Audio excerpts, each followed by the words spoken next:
মাংস খাওয়ার একঘেয়েমি কাটাতে বাজারে বাড়ছে মাছের চাহিদা। তবে ঈদের পরে মাছের চড়া দামে নাভিশ্বাস ক্রেতাদের। পর্যাপ্ত পরিমাণে সরবরাহ না থাকায় দাম বাড়তি বলে জানান বিক্রেতারা।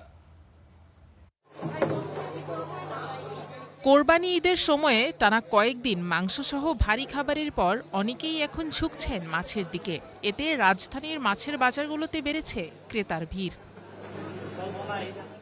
তবে ঈদের আগের তুলনায় মাছের দাম বাড়তি বলে অভিযোগ ক্রেতাদের। প্রতি কেজি বড় রুই বিক্রি হচ্ছে 450 থেকে 500 টাকায়। বেড়েছে পাঙাশের দামও, প্রতি কেজি বিক্রি হচ্ছে 200 টাকা দরে। আর তেলাপিয়া বিক্রি হচ্ছে 220 থেকে 250 টাকায়। যেটা মনে হচ্ছে আমি ঈদের আগে যে দামে নিচ্ছি তার থেকে এখন একটু বেশি দাম। ঈদের পরে তো এখনো মাছ আমদানি হয় নাই, যার জন্য একটু বেশি দাম চাচ্ছে।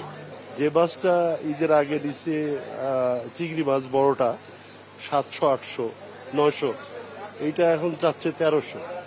বাজারে ইলিশ, চিংড়ি সহ বেশিরভাগ মাছের দামই চড়া। সরবরাহ কম থাকায় বেড়েছে মাছের দাম, এমনটাই দাবি বিক্রেতাদের। 100 পাইকার থাকতো, 100 গড় থাকতো, এখন আহে মনে করেন 2-4-10টা গড়ের মাছ, কিন্তু 90টা গড়ই নাই। সব ব্যাপারী পত্র দেশের বাড়িতে ঈদ করতেছে, এখানে এরা মারলে আসতে পারতেছে না, এই কারণে দাম বেশি। বাজারগুলোতে মাছের সরবরাহ বাড়লে দাম কমে যাবে বলেই জানিয়েছেন বিক্রেতারা। Afroza Lamia, star news, Dhaka.